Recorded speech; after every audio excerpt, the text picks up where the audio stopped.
on cybersecurity auditing. This session is going to be anchored by Mr. Arjun Pratap, partner Deloitte. A very good morning once again. Thank you. And in addition to Deloitte, I also represent the Association of Certified Fraud Examiners Chennai chapter today. Pleasure to be here, and it's a wonderful inauguration that we have had. The next interesting session is on cybersecurity. We have three distinguished guests who are going to enlighten us on cybersecurity, investigating cybersecurity frauds, and finally, most importantly, how do we build resilience in this modern world of fraud and unknown, right? So as a first speaker, we have Mr. Venkatasubramanian Ramakrishnan, who is the head of cyber from L&T Smart World. Venkat is an electronics and communication engineer, also an MBA from IIM Calcutta. He, in the past, was honored as one of the top 100 CISOs in the country in 2013.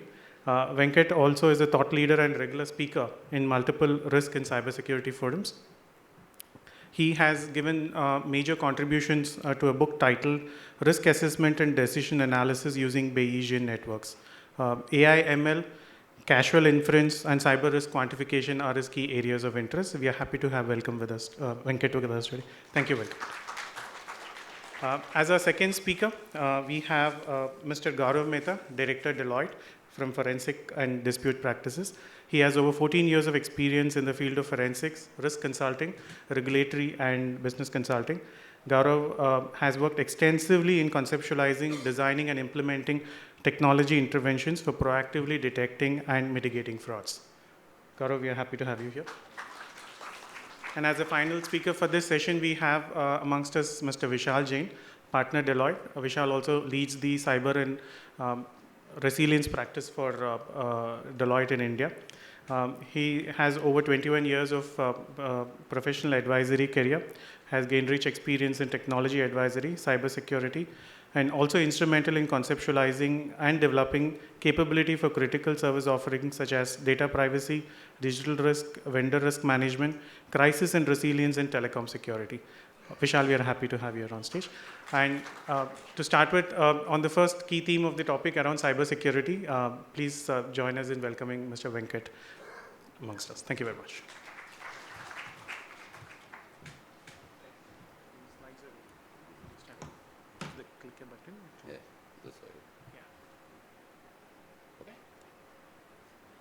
Thank you, Arjun. Good afternoon. I know I'm standing in the middle of your lunchtime. I'll try to keep it short so that we can go for lunch in 30-40 minutes. So a couple of disclaimers I have. One is, I'm not going to talk anything deep technical on cybersecurity because it's kind of difficult for everybody to grasp. Second is more on the food for thought, what needs to be looked at from a new perspective. How do we look at cyber or any risk management function in a different way than a traditional way of looking at it? That's the whole theme. So if I address one or two areas that I think which changes your perspective, I think I would be happy to do the session. That's the whole background. So coming back on the cyber risk, I know everybody knows phishing. Everybody knows the business email compromise. This I picked up from Verizon DPR report. If you look at it, the frequency and the impact is more or less in the phishing and the business email compromise. What you infer from this, there are two things we can infer. One is people is critical, okay? The second is don't believe in average.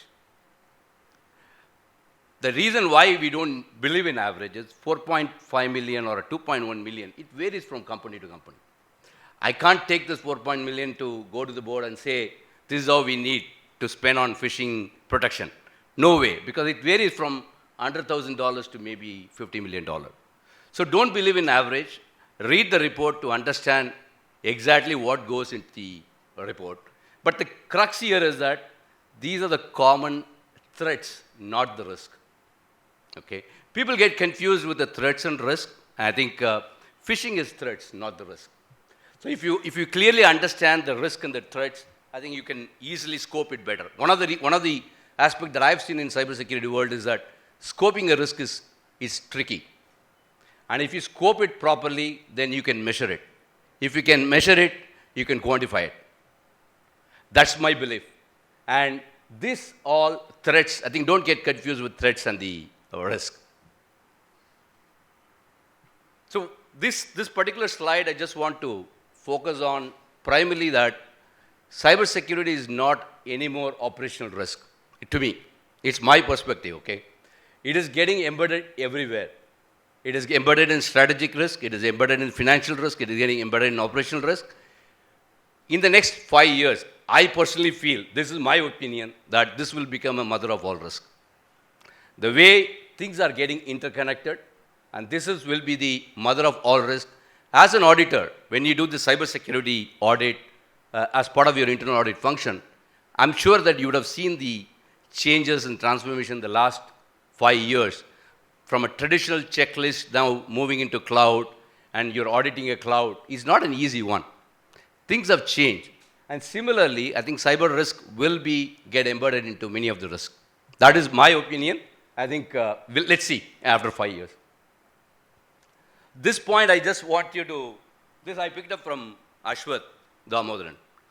Is well-known professor in valuation. The reason why I picked up is,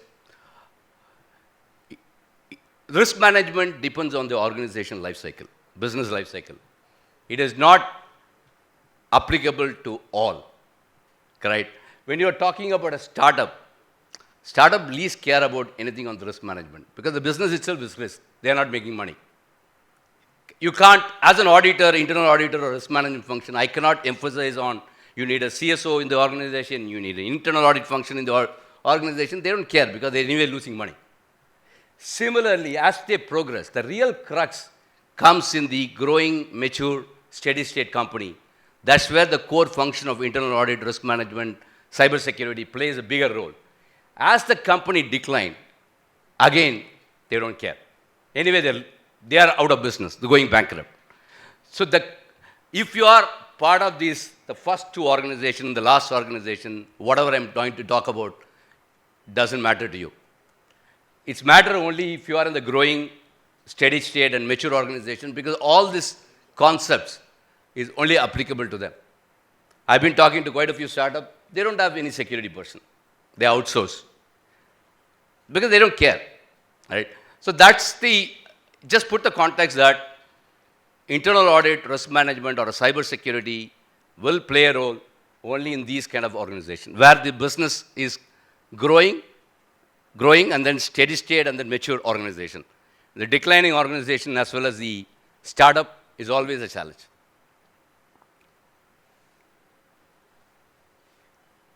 So I think a lot of people are talking about resiliency. I think I just want you to link it back to the history. Okay, this is a history of IT and security. In 1990, when I started my career in 94, 95, around 96 time, we were more particular about IT assets management. Okay, we want to have a visibility of IT asset management. Even now, we are still worried about IT asset management. We still don't have a complete visibility on all the IT assets. This is a problem that we still not solved even now. In 1990 period, 2000 period, that's when the firewall, antivirus, those components come in. The first phase is identification phase. Second phase is about protection. We were more worried about protection of using firewall, antivirus. Things have changed. What has happened is, can we protect everything? Okay, we also need to do detection. And that's when the next era came in. You see a lot of technologies. So you have to link it with the technology landscape that has been happened over a period of last 20 years. And you find plethora of products coming in the space of detection and response till last decade. The current decade is going to be recovery, resiliency, adaptability.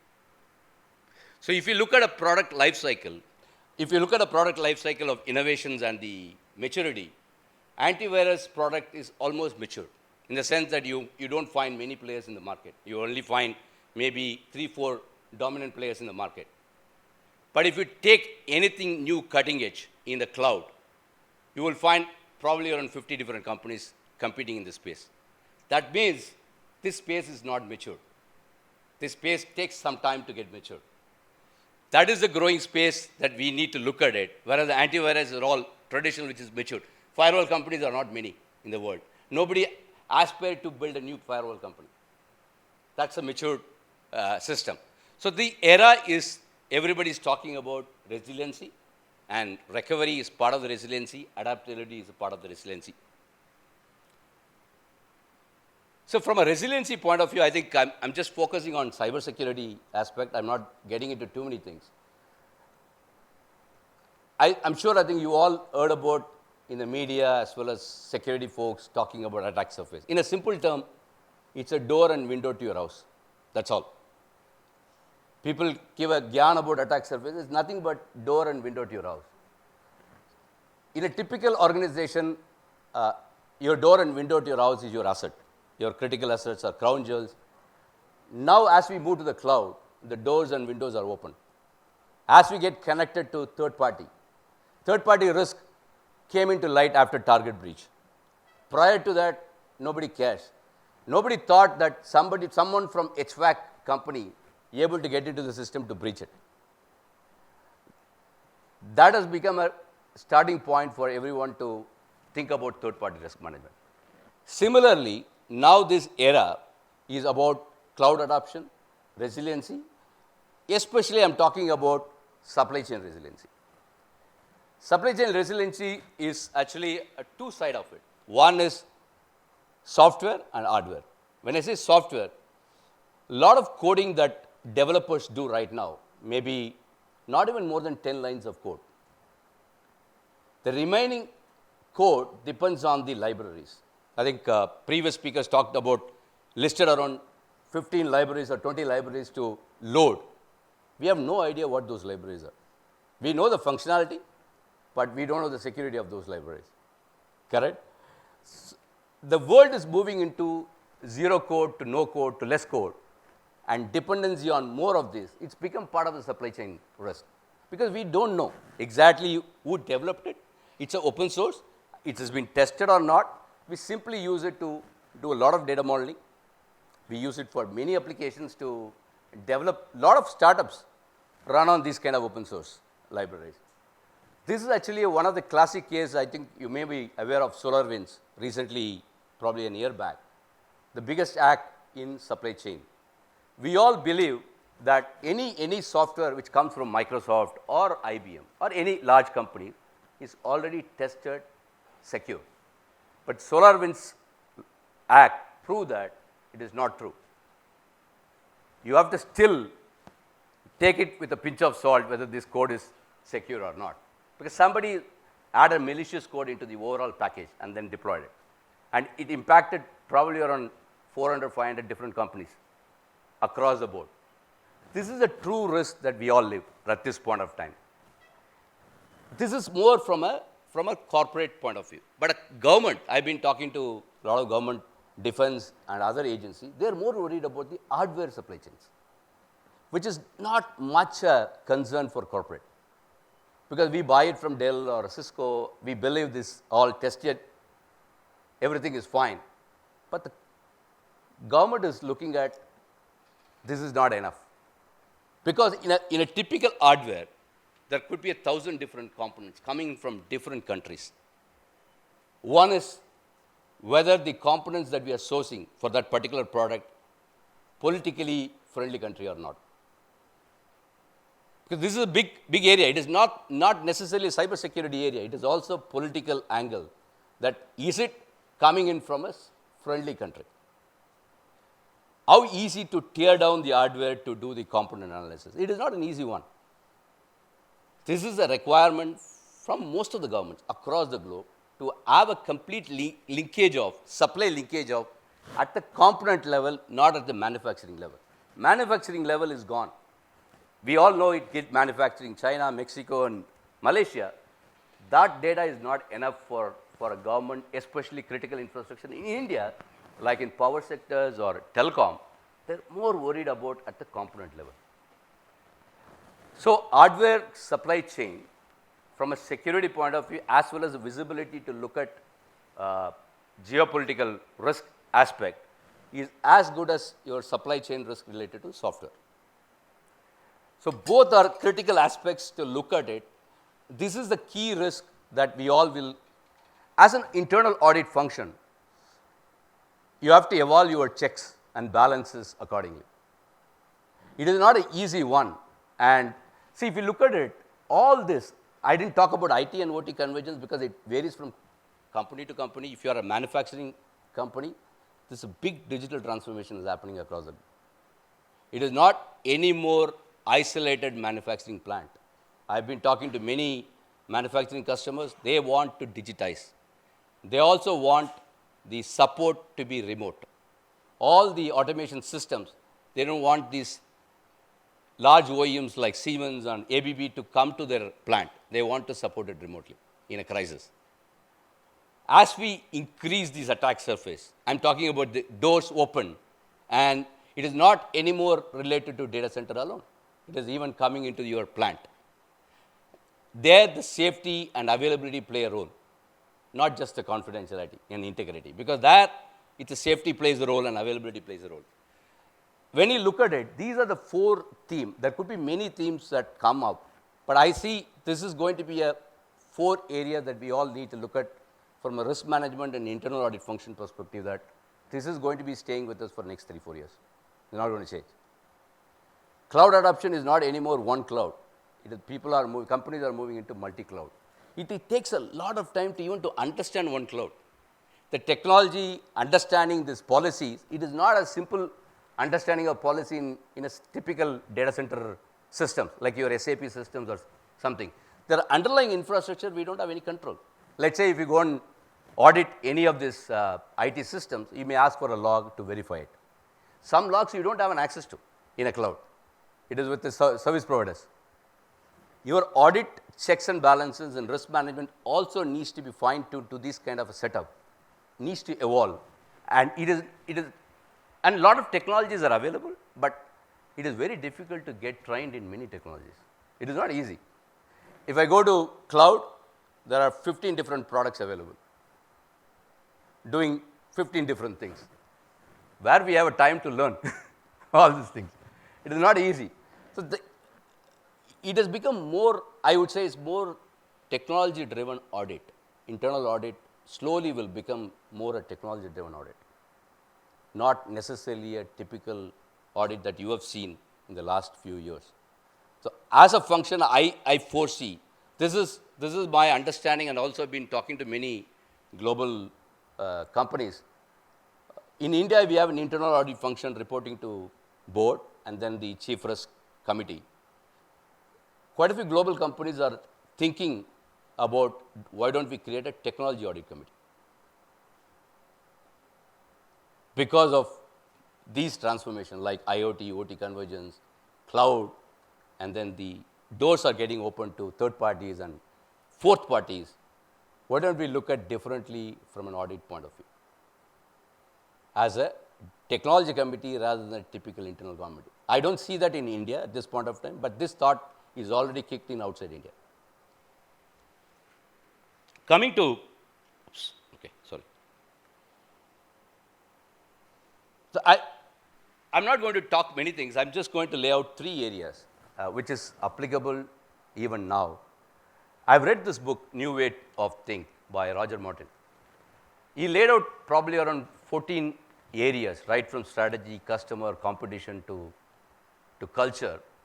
What is the current model that we follow? What he prescribed as a new model. The reason he prescribed the new model is the current model is not working. But insanely, we've been following the current model. See, we generally beat our own. We don't create a new model. As a human being, we are more lazy to create a new model. We follow the model which is already followed. The question here is that, should we follow the old model or should we really think about a new model? Should we think out of the box from a model point of view? So I've laid out 3 areas. So I'll start with one first. I think the previous speaker spoke about a lot about data analytics, predictions. So I have a different view on that. I have a view that prediction is the layer 1 to me. There is a layer 1, layer 2, and layer 3. The way I looked at it, the layer 1 is more of a prediction, which you can use the historical data to predict. That works for most of your anomaly behaviors. In your audit cycle, if you really want to understand the pattern, understand the anomaly, then all the current AI, ML statistical program will work to a certain extent to 80%, 90%. Okay. But really, is this what the risk management is all about? No. In my view, it is not. Risk management is all about looking at the novel risk where there is no data. For us to understand and quantify a novel risk, you need a different thinking. Can we do a modeling? Can we take simple probability and impact as a risk? Can I drill down probability and impact to multiple subsections to understand what are the dependent factors for me to measure it? So this requires a different thinking. The second level is what we call an intervention. And third is the counterfactual. Intervention is, if I make those changes, will I see an improvement or not?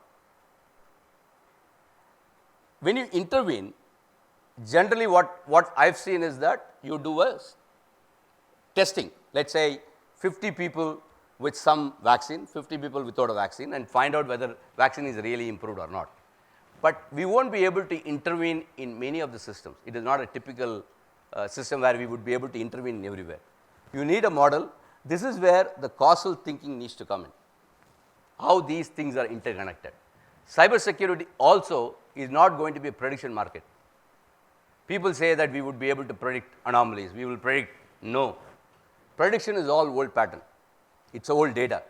But really want to be a proactive and defending, we have to ourselves to start creating a model for a risk management point of view and internal audit. So this is a simple model. I am just giving it. So see, if you look at it, data can tell you the height and weight is correlated. Data, if you take the data, you run a simulation or a simple graph, it says height is correlated with the weight. But we all know that height influences the weight, weight is not influencing the height. Clear? Right? So only height is causing the weight to increase, not the weight. But since we know the domain, we understand the concept, we say height influences, but data cannot differentiate that. This is my view. Data cannot tell you that height causes weight. It says height and weight are correlated. If you reverse it also, weight and height is correlated. So my view is that look at it. So I've looked at it from a security point of view. A lot of people test awareness, security awareness by running a phishing simulation. But when you run a phishing simulation, you are doing a sampling exercise. I run a 50 phishing email, I target 50 people, and I say whether it's trapped for a phishing or not. And then I say my percentage rate is maybe around 80%. Hit ratio is 20%, means 20% fall into phishing trap. But there are a lot of underlying dependency are there, which we don't factor. One is we already deployed certain controls for a phishing email to get blocked. We would have deployed certain controls in your endpoint system to block certain things. Are we really factoring the efficiency of that when you really measure this? This is what I see. If we have to think, in my view, we have to think it differently. When you look at a cybersecurity audit, risk management point of view, that are we really looking at deep dive into the underlying dependency causing this to happen, or we are only scratching the surface to know what is happening? The second concept that I want to do is, and we all know in cyber, confidentiality, integrity, and availability are three. But in a cloud world, things are changing. We have to link this to a three term: distributed, immutable, as well as the ephemeral. All three, I'm not saying CIA will be out. CIA and DII needs to be linked together. If your system is distributed, then it is available. That assumption is available. Correct? And you have your in a risk management, I say resiliency is one of the resiliency that my system is distributed across multiple regions, across multiple countries. I can take care of it, correct? I can handle the distribution denial of service attack because my service is not dependent on one area, it runs in multiple areas. Immutable, okay? In a ransomware world, your storage is immutable, correct? In a cloud world, ephemeral plays a role because it's nothing but a blockchain terms, nothing new. The blockchain concept is boiled down to DI, distributed, immutable, and ephemeral. I'm not saying change everything to blockchain. I'm saying take that concept. When you do the risk assessment or risk management, see whether it falls into this bucket, whether this system is distributed to take care of availability risk. Is this immutable? Immutable not from a storage point of view, even from an access point of view. You go and do an audit on access, you say, is it immutable or somebody can come and change this access? Is it ephemeral? When I say ephemeral, this data is going to stay for 10 years, for 7 years, or is going to be short-lived. In a cloud, where we are talking about a serverless computing, where the data resides for maybe around 2 hours, 3 hours, and then get deleted automatically. In that kind of a world, how your audit function will look at it, correct? More the ephemeral, the less the problem of confidentiality, because the data is anyway destroyed. You don't need to worry about confidentiality. The concept is that you have to see in your asset, what percentage is static and what percentage is ephemeral. Ephemeral could be 2 hours to 6 months, or it could be 1 year. But when I say static, it could be more than 1 year. From a statutory perspective, you may need to keep the data for 7 years or 10 years. That is static information. That you need to follow the simple CIA model to protect it.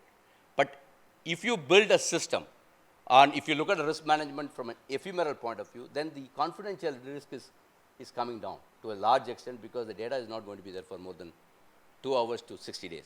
Then the protection that you're going to build in is only to be scoped for that, not for the 7-year data, because 7-year controls is going to be different than the 6 months data. The last one is on the metrics. I'm sure, I think, if you go to cybersecurity folks, they say time to respond, time to detect, time to contain. You measure us. Performance of cybersecurity professionals, you measure on these terms, correct? And you go to the patching compliance. If you're auditing, you say patching is 95% compliance, antivirus is 95% compliance. All fine.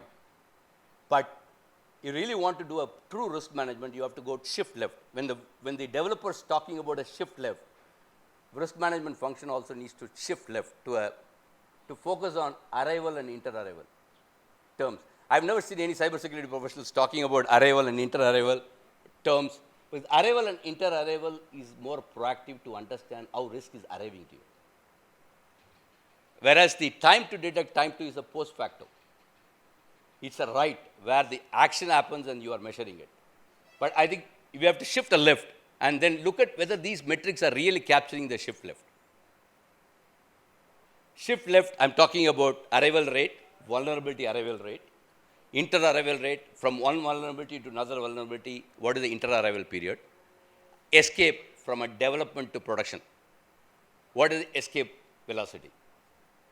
These things will change the way we look at risk rather than simply, because you go to any company or any audit, you will find this patching compliance, time to detect, time to respond, all are fine. I'm not saying we should not do it. All are good as a post facto measurement, not the proactive measurement. So a couple of examples. So I've sorry. Okay. So last and final is we have to embrace uncertainty. Nothing is certain. Even metrics is certain, not certain. So why do we measure? We measure, one, to decide. We also measure because we don't know. We are uncertain about certain things. Uncertainty is one of the key drivers for measuring anything. Metrics is always uncertain. It is not a perfect number. It is not a perfect. If my height today, say 171 centimeter, Tomorrow, it will be 170.9 something because the measurement scale varies. Correct? It is not a perfect 171 or 172 centimeter. It varies based on the measurement scale. We have to appreciate this uncertainty. When we measure the metrics in cybersecurity or any metrics, are we really capturing the uncertainty? I'll give you one example. If I say the temperature is, average temperature is 20 degree, it could be 18 to 22 or it could be 0 to 40. My action depends on that. If it is 18 to 22, I least care. It is not going to be much difference. But 0 to 40, then I have to wear a jerkin and everything because I can't handle 0 degree. Average numbers that we see, I think we need to start looking at differently whether we really need to focus on average or we need to take the complete range of distributions. It is all old technique, it is nothing new, but when we do the measurement, are we really capturing the uncertainty? Why I'm saying all three is critical for us to be proactive and resilient rather than the reactive world. For us to be a little proactive and resilient, these are the stuff that we do. I'll give you a last and final example before I wrap. And this is a study done by Scientia Institute. Single party impact and the multi-party impact. When I say single party, when there is an incident happen, one company get impacted. Correct? Where in the case of multi-party, one software can impact 50 different companies. In the first slide, I was talking about an average. But you look at the range here. It varies from probably around $90,000 to maybe $17 million for a single event. For a multiple event, it varies from $860,000 to $391 million. If you don't capture this range, and if you stuck to $80,000 or $200,000, then we are not measuring the right impact. The point is, we have to think slightly different, and rather than the couple of takeaways that I was, metrics is always uncertain. It is not certain. So bring that uncertainty into your measurement. For that, you will be able to take an action on that. One. Second is, the transformation journey is real, where cloud, IoT, OT convergence depends on the industries and supply chain risk and and also the attack surface that we are talking about. Think your audit and risk management, whether you are geared up for that roadmap. Okay, what needs to be done to gear up for that? The last one is the data alone will only do a predictions and understand the behavior. Human knowledge is important for us to truly quantify the risk or measure the risk. Okay. So prediction and risk management are two different domains. Prediction based on data is fine, and you will find a lot of algorithm to do the prediction. But risk management domains are completely different. We are dealing with novel risk. We are dealing with the risk specific to our companies, not common across multiple companies. The context that we deal with is different from the context that other companies deal with. Unless that context knowledge come in along with the data, you have to merge these two. And that is why I always believe in the Bayesian way of looking at it, because I'm thinking Arjun referred me as I've contributed to that. The reason is you have to mix both data and knowledge.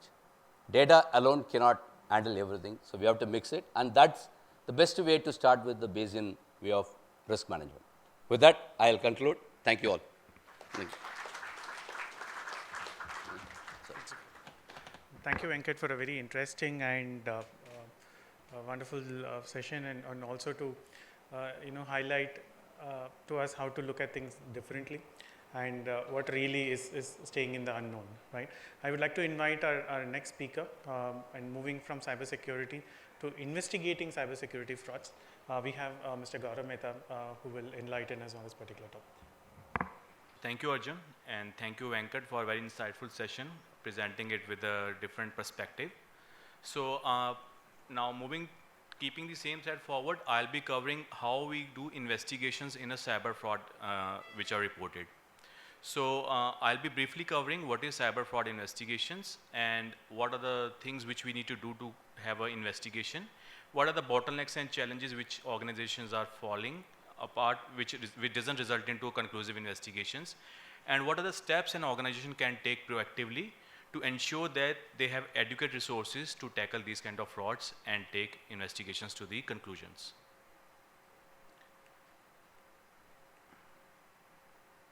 Sorry. So we'll start with what is a cyber fraud investigation. So how it differed from the normal investigation which we normally do. So the difference is that the only difference in a cyber fraud investigation is that a cyber crime is conducted through a digital means. So the data which you want to conduct a cyber fraud investigation is not normal data. It's the data in terms of logs. It's data in terms of digital artifacts and in evidences which need to configure. So how to define a cyber fraud investigation? It's a process in which we investigate, assess, process, and recover the digital documents and evidences from the devices and networks. And then we also try to gather some evidences and artifacts around the investigation about the incidents which has been reported. Now, for an organization to respond to a particular cyber fraud incident, they need to have a well-structured and well-crafted approach to deal such incidences. And they are sort of preliminary checks which they need to have in place so that whenever such incidents happens, what they need to do. There are prescribed sort of policies and procedures which they need to follow in case such kind of frauds are reported in their organizations. So I'll briefly cover what all organizations can have to manage the cyber fraud incidents more effectively. The first most important part is to conduct an investigation is the response time, how fast you respond. So ideally, how much time you take to start the investigation and collecting the evidences after the incident has been established is the most important part in an investigation. The more you delay, there's more chances of manipulation of the evidences because all these are digital evidences, right? And if the person has already got access to the systems, he can easily manipulate the artifacts as well. So the time is as an essence. So the idea is to start the investigation as fast as possible. Once the incident has been identified and it has been qualified as a fraud, the second step is to start collection. First of all, you need to identify what are the artifacts I need to collect, which area has been impacted, what are the evidence which I need to collect, preserve for the investigation. So that when the investigation starts, I have adequate data. In a lot of places, we have seen that during the implementation stage, the tools or the systems or the applications are defined in such a way that either the audit logs are not enabled, or even if the audit logs or transaction logs are enabled, the artifacts which these are, the headers or the columns which these logs are capturing are not adequate to conduct the investigations. So the designing of the logs and other parameters while installing or implementing these systems, applications or servers is very, very important. After having the evidence management, when you have collated all the evidences, the next step is about the internal protocol management, where you need to start gathering the evidences. Now here the main role comes because here you need to have legal opinion.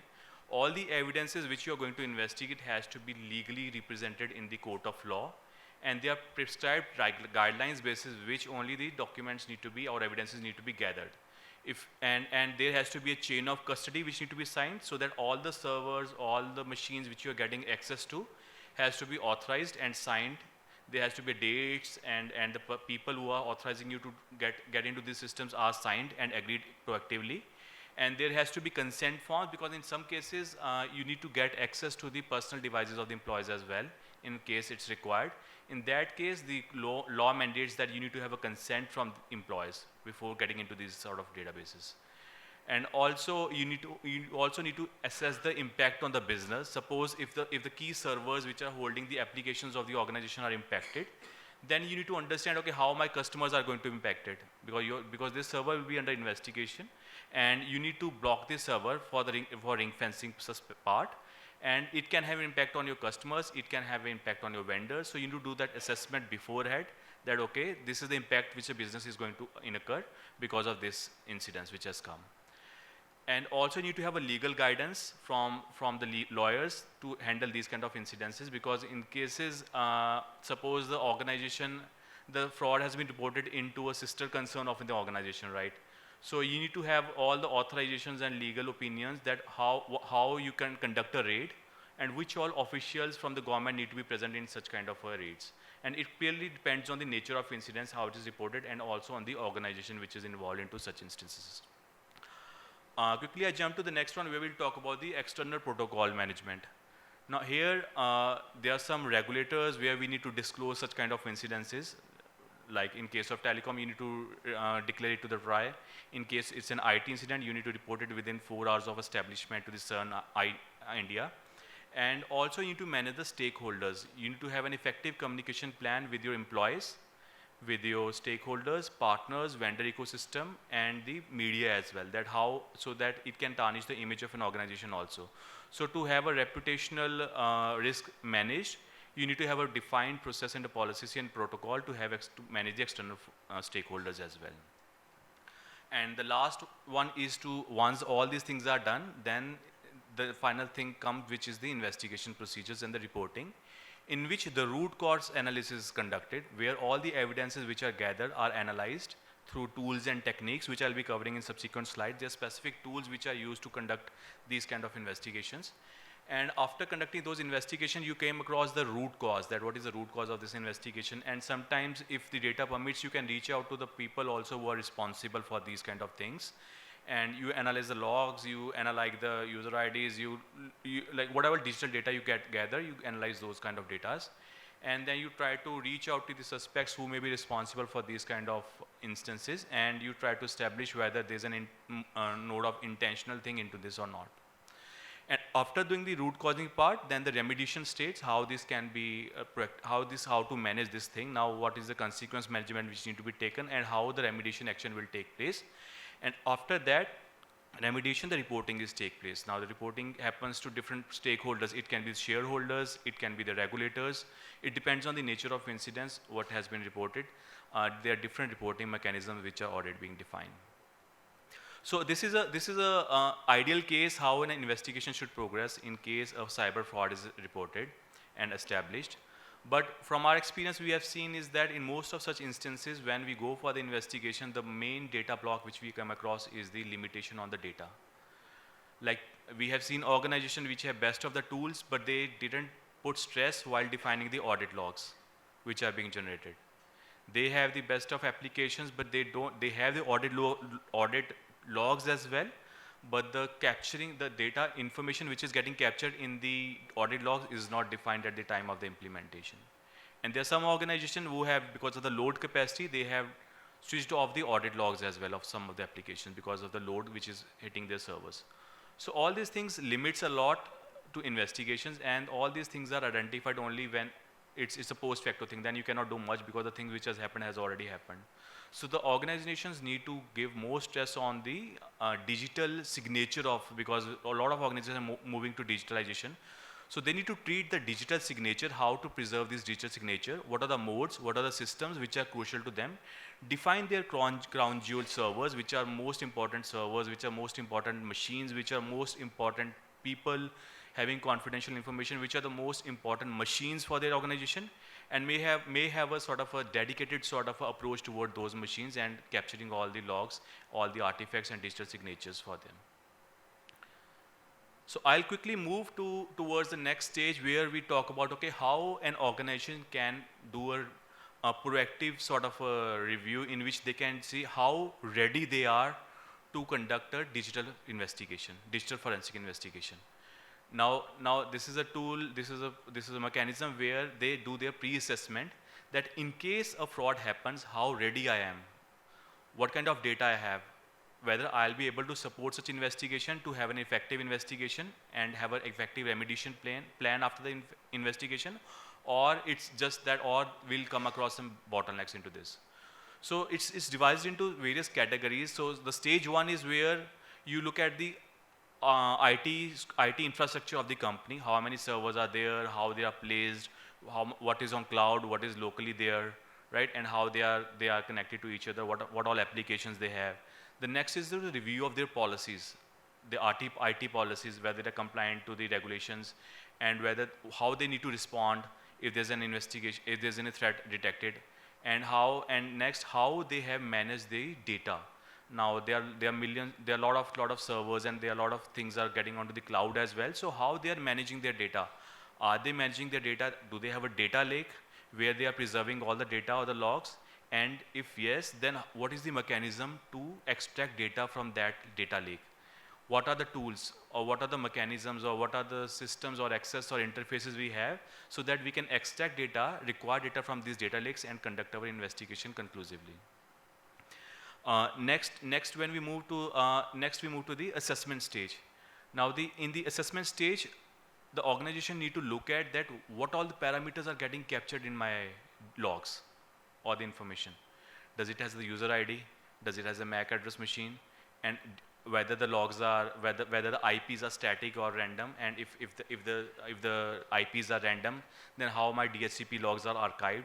What is the duration for which the DHCP archives logs are there? And because all these things are required to identify a machine which has resulted into this kind of cyber incidences, and for that you need all these information to zero down to the person. And then after that, you need to build hypotheses. Okay, what are the nature of frauds depending on the organization which can impact you? Basis these hypotheses, you draw, you make a library sort of thing. Okay, these are the 5-6 categories of fraud which can happen to your organization. And basis that, you try to simulate, okay, these are the things, if this kind of a fraud happens, then this is my approach, and this is the kind of artifacts or data which may be required. So you list down, okay, for these artifacts, these are the systems. So you do complete mapping of your IT ecosystem. Okay, these are my applications, and these are the things which I may require to conduct an investigation. And then we also check as I already covered, that what are my crown jewel servers or machines, so that which are my more impactful, which can have more impact on such kind of things. I need to proactively and take proactive actions on those kind of things, and prioritize those in terms of archiving tools, logs, and other information from these systems. So after doing all this analysis, we come across with sort of an input. So, okay, these are the things which we found are missing from your organization, right? And where you need to do some transformation, or you need to do some modification into there, or the logs need to be enabled, or they need to be modified in a way. And then the information is sought from the organization. Okay, what are the things which they have accepted, and then finally a report is submitted that, okay, these are the things. This is your readiness for conducting such kind of investigations. And it gives a clear picture how ready you are, how you are placed in conducting such kind of fraud incidences. And the key stakeholders who are responsible for these kind of things are the people who are handling the customer front, the people who are the CSIOs, the IT people, and people who are managing the incidents, cyber incidents, and firewall and IT teams. So this is a high level approach of how organization can test how ready they are for tackling these kind of investigations. So quickly moving to the last slide. So I'll just try to highlight which are the tools and technologies which are normally being used in such kind of cyber fraud investigations. So as I told you, that most of the data which you come across in such kind of investigations are digital data, and you need digital tools to process these kind of data. And the tools has to recover data from these servers and networks in a way so that they are ideally presentable in a court of law. So there are predefined chain of custody and documentation which is there, which you need to align, and there's defined procedures and protocols which you need to follow while doing this analysis as well.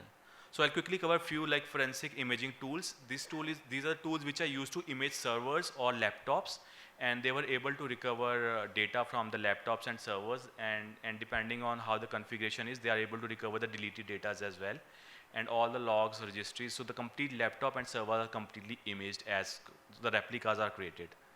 Next is remote forensic collection. Now in case of cloud, suppose the servers are located in some remote country or some other country. So there are techniques and there are tools available so that you can remotely image those servers and machines as well, sitting out of any location.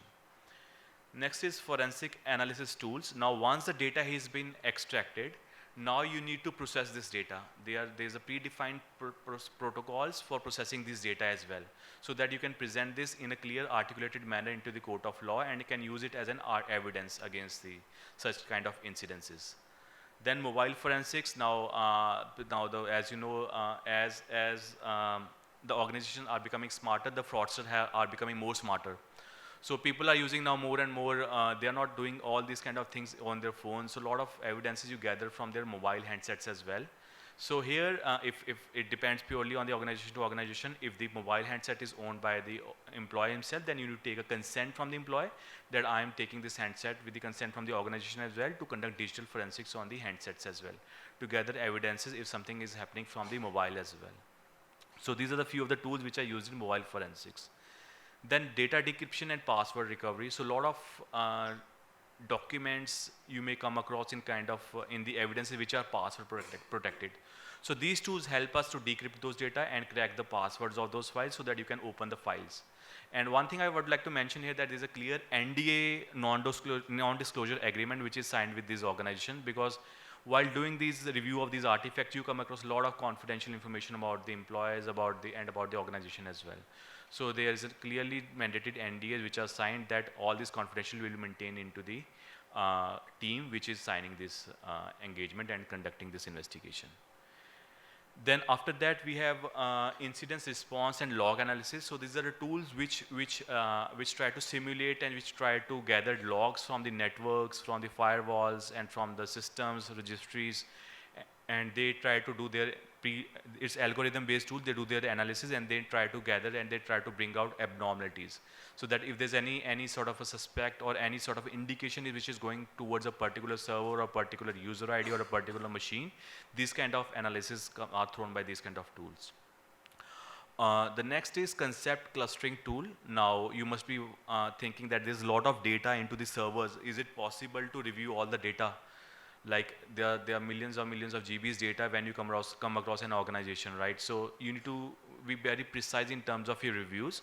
So these tools help us to design the keywords. Like when the incident is reported, you do your preliminary analysis and then you come up with some keywords, so that your research and your search into all these logs and all to the servers, all this information will be restricted to specific keywords which are specific to the incidents which is reported.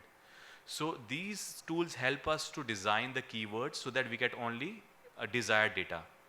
And last but not the least is the hosting and discovery review. So this is the tool which is used to review the data, and it provides like it's based on cloud. Anybody can sitting anywhere can review this data. Like if you're doing a review over here, somebody sitting in US, or the client can have a real-time review into this, what is going on. They have a real-time access to the information.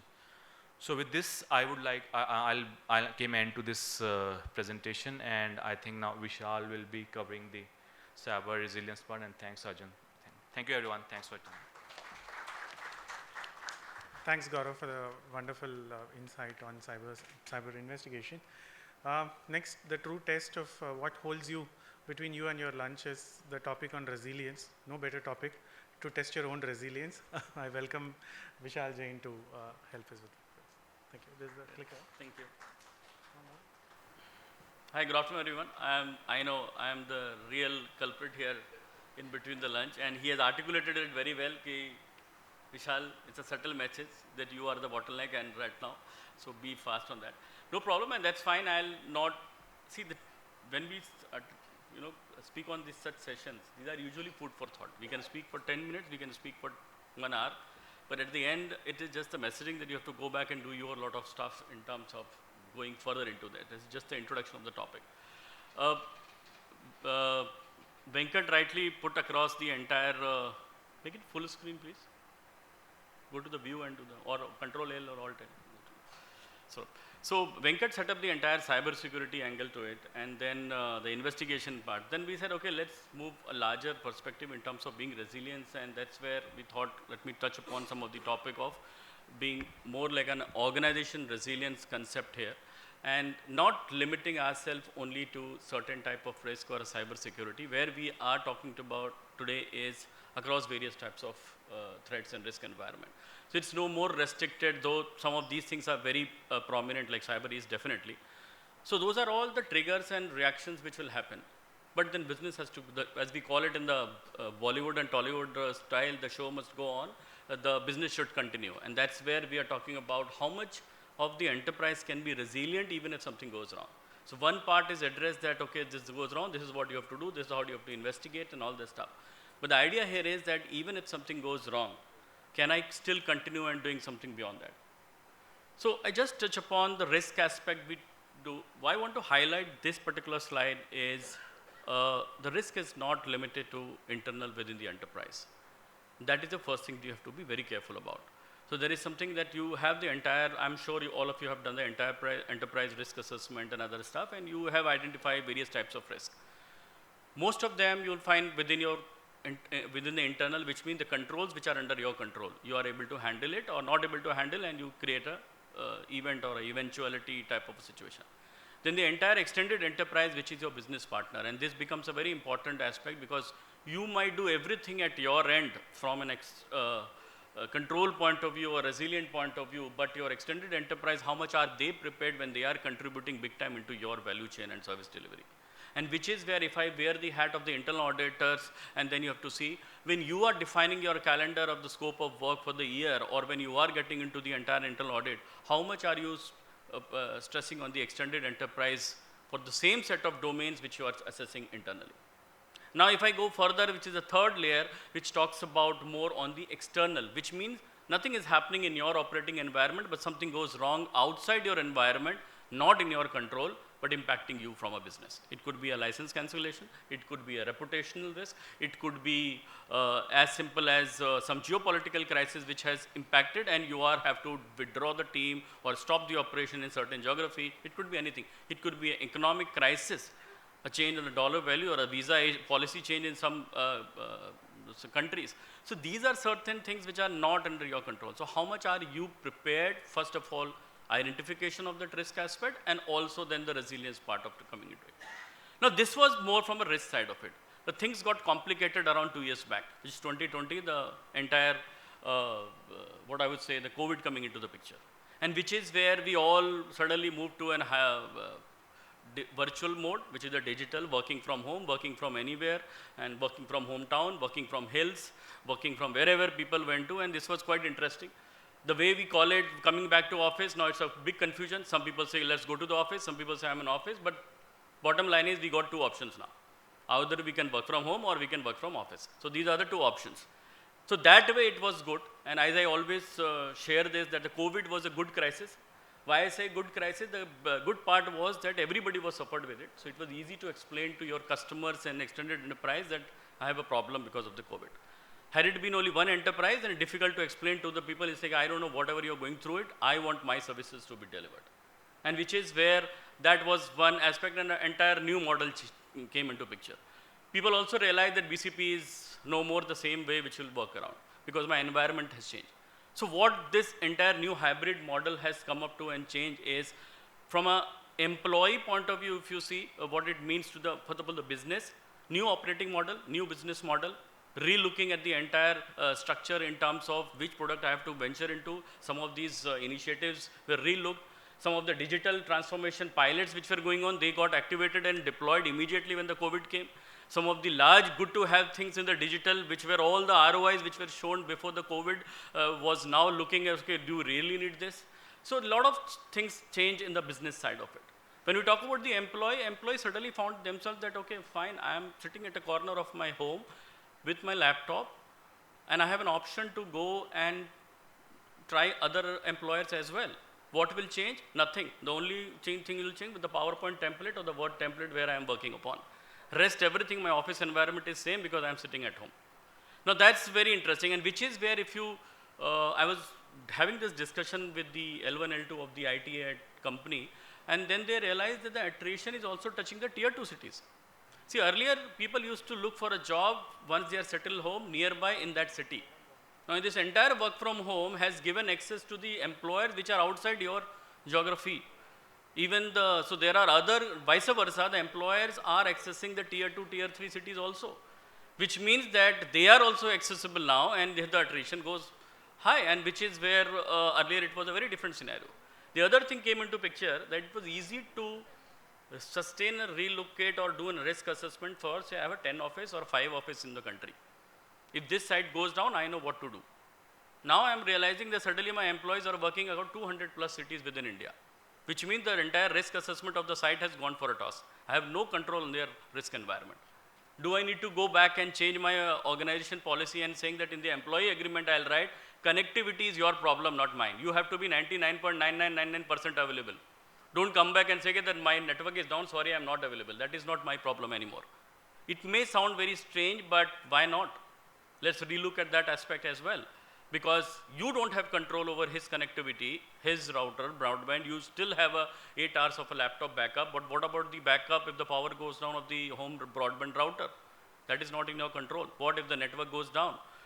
Those are the things which maybe the organization has to relook.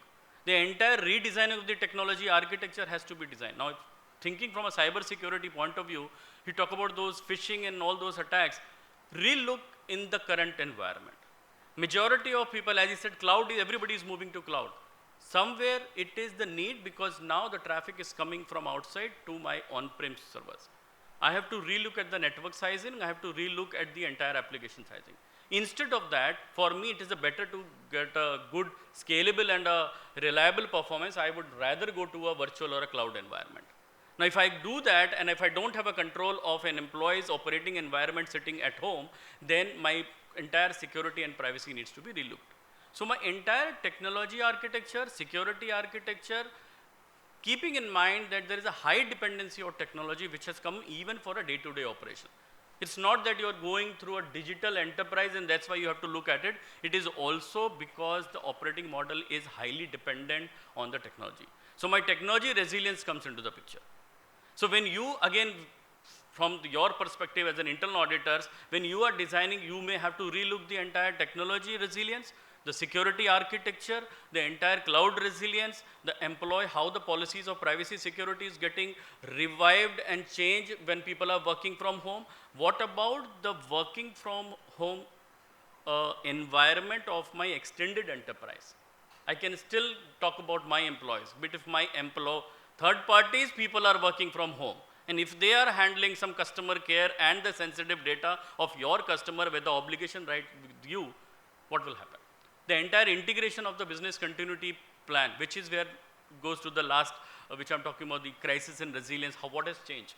Your integration of your resilience plan with your business partner, keeping in mind the new operating model, needs to be redesigned.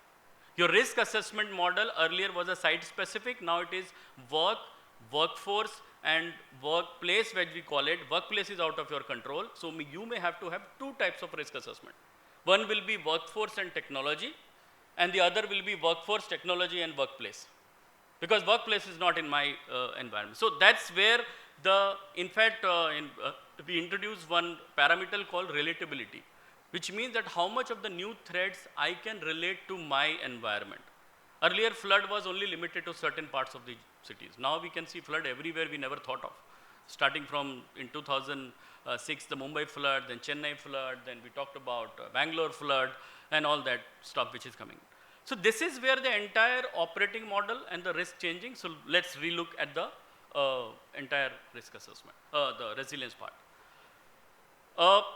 Here I am referring to I'll not go into the detail considering that he has already put me in between you and the lunch, so I'll try to be faster on that. But this is some key highlights from the Global Resilience Report which got released last month.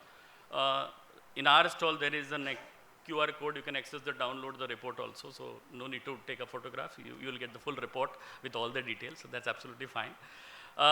What we are talking about here is we are elevating the resilience from a traditional BCP ITDR only to an organization resilience. And what are those 5 pillars of organization resilience? First is the people resilience, which is of that entire hybrid model coming into the picture, which means two ways to look at people resilience. One is a workforce resilience, which means if this team goes, how I am distributing the work should continue by distributing the team across different locations, because now I have the option of work from home also.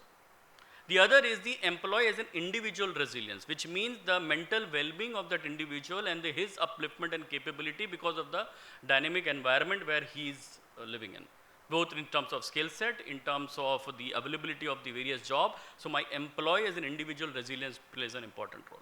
Then comes the reputational resilience. Why this has triggered? Because of the entire cyber presence which has come into the picture. The entire dark web, deep web analysis which we do, the data being floating around, the entire social media virality which comes from there, enabling that. Now you don't require 100 people to witness an event to go and tell to the rest of the lakhs and millions of people saying that this was happening to damage the reputation. Even a one person viewing it or recording on a video and posting on the social media is good enough to damage the reputation. So that's why the reputation resilience has become an important aspect, and there are various aspects into this aspect. Third pillar, which is the most important, is the operational resilience, which means what are the non-finance part of it, which I'm not starting my impact from the process, but I'm starting my impact analysis from the services and product which my company is delivering. Which means these are my critical services, these are the enablers and processes for that, these are the technology, these are the third party and in the entire chain, and then you do the impact parameter and identify which are my critical services. And which means that you are broadening your base again to extended enterprise and the ecosystem, which means even going to the extent of taking some regulatory approval as a strategy before actual happen. You know, COVID, the SEEPs related, SEC related regulations got relaxed during that period, and there was a reform, a new regulation came into picture. Those are the types of stuff which becomes important. Supply chain resilience, as Venkat also touched upon, supply chain resilience is an important aspect. Look in as a separate focused area within the operational resilience. So operational resilience is just not traditional business continuity, but it's a larger aspect which needs to be as a third pillar. Fourth pillar, what we talk about, the financial resilience, and I'm assuming that most of the people come from a chartered accountant and a finance background, considering this is an internal audit forum. So I don't have to go into details of the financial resilience, but this plays an important role. Again, coming from the fact that many companies disappeared, many merger acquisition happened in certain sectors. So your entire financial resilience plays an important role. And the fourth one, lastly, which talks about is the environment resilience, which all the focus going around the ESG stuff, which means that the entire focus on the climate change and the sustainability. Something climate change can be directly applicable to your environment, especially if you're into chemical and manufacturing type of stuff. But even the way climate change is happening, we are witnessing the flood, untimely rains, heavy rains during winters and all those type of stuff. I think somewhere is an indirect impact. So nowhere we are saying that the natural triggers of the disaster is applicable or not applicable to me. It can be there definitely. So that is another factor. Similarly, the other ESG requirement, and we are getting a lot of requests when we go present it to the audit committee and board, where board are actually asking us if we are the internal auditor or auditors or whatever capacity we are interacting with them. They are saying that, can you please comment on the ESG related resilience, or when you are doing a PCP engagement or a resilience engagement, please focus the ESG related risk and how much the company is resilient from that angle.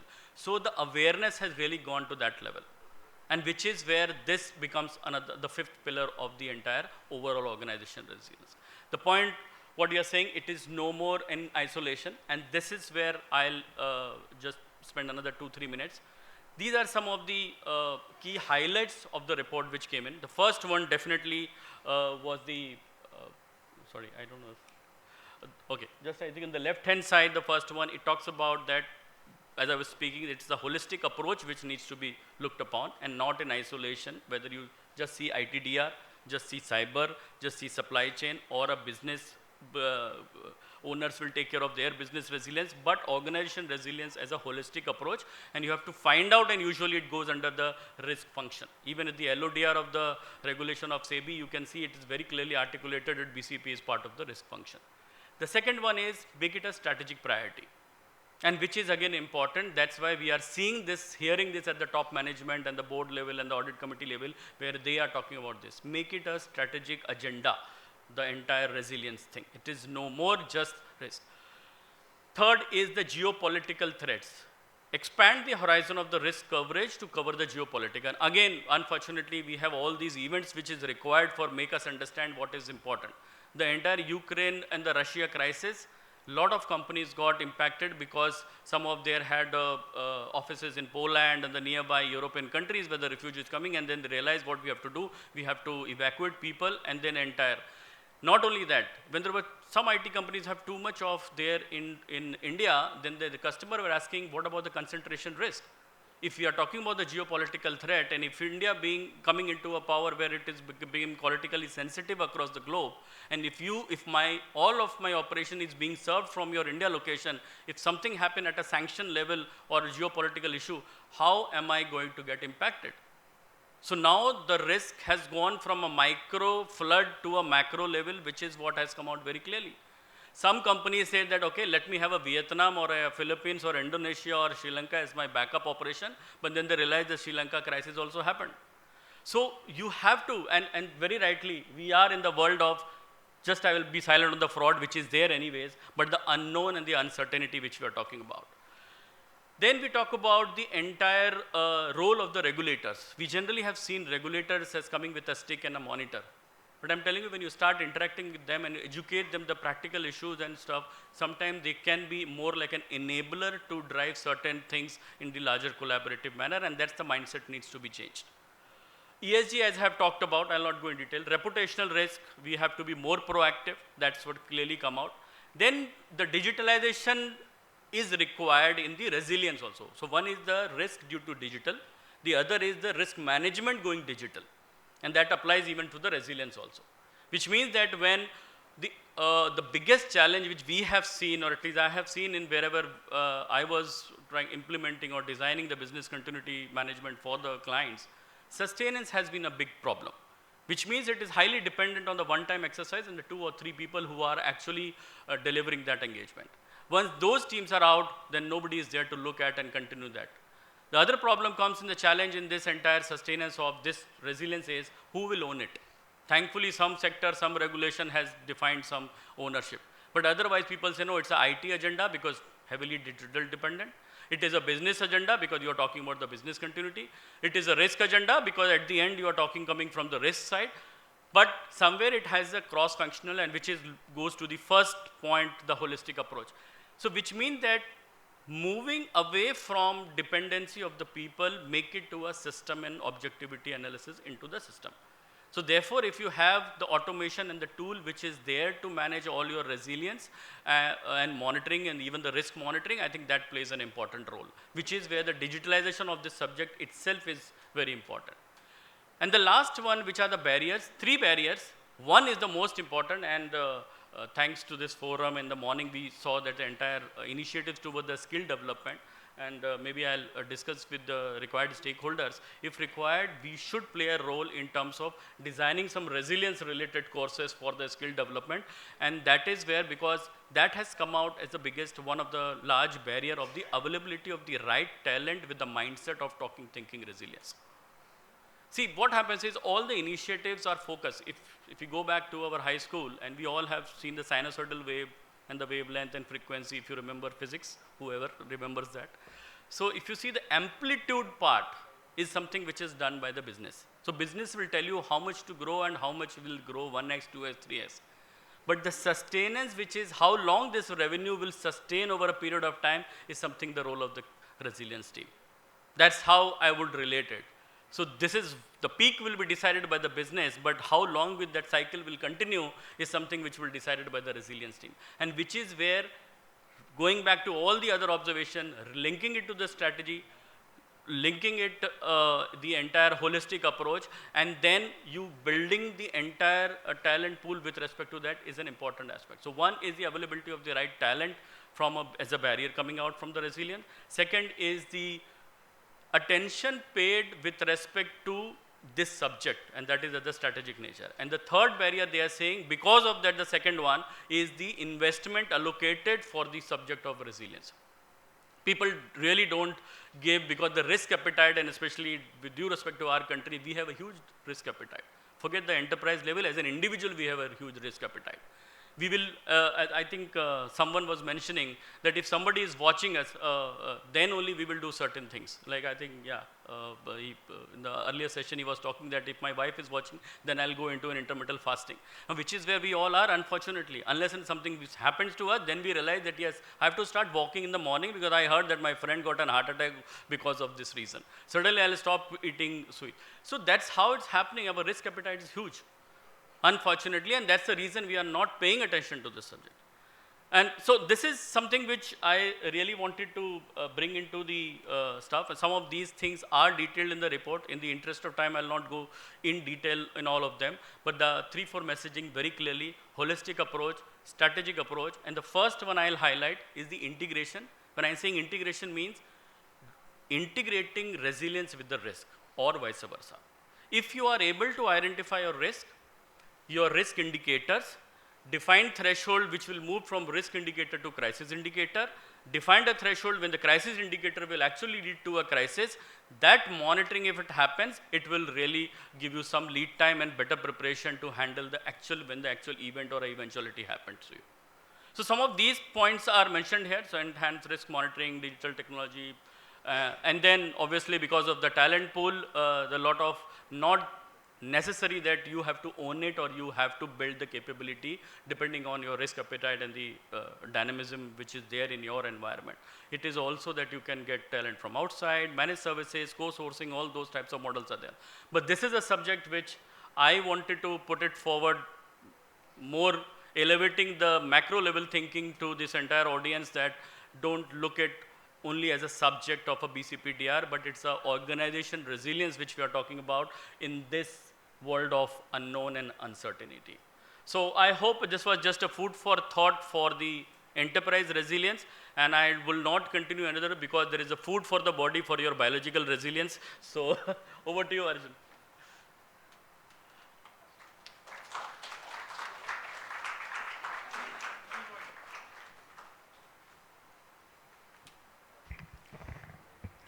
Thank you so much for that enlightening session. I now request our Board of Governor member, Mr. Rangasamy, to please hand over the mementos to our speakers. Our Board of Governor member, Mr. Rangasamy, Mr. Padmanabhan, and Mr. Ravi Veeraraghavan, to please hand over the mementos to our panel.